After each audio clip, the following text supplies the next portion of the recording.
Hello everyone, I am Lokya Shakti. Now let us revise Essay 706, Emphasis of Matter Paragraphs and Other Matter Paragraphs in the Independent Auditor's Report.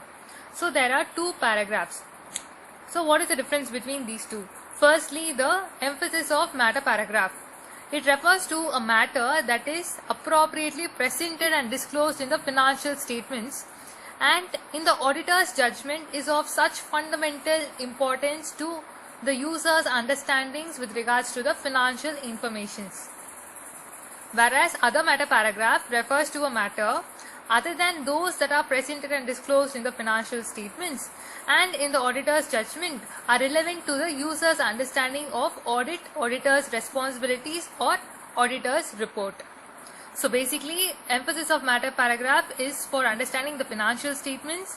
Other matter paragraphs is for understanding the audit or auditor's responsibilities or auditor's report. Now let us see the requirements of each of these paragraphs.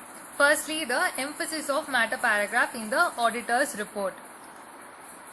It shall be under a separate section called emphasis of matter, and the matters conveyed in this paragraph shall not require the auditor to modify his report, and the matters so discussed in this paragraph should not be a key audit matter.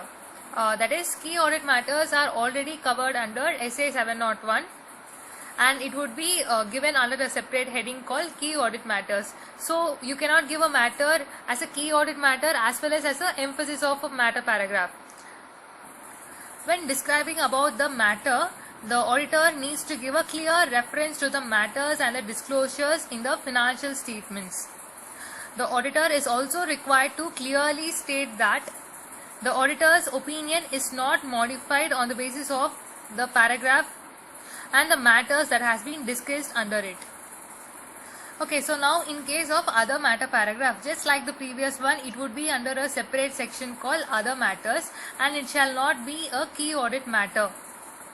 The auditor should also make sure that it is not, the matter so discussed is not prohibited by any law or regulation. This standard also requires the auditor to communicate with those charged with governance regarding the nature of the matter that is being highlighted under these paragraphs, and where a clarification is needed with regards to the same, the auditor shall provide it to those charged with governance.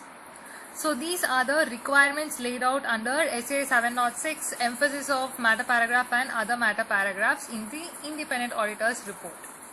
I hope it was useful. Thank you for listening.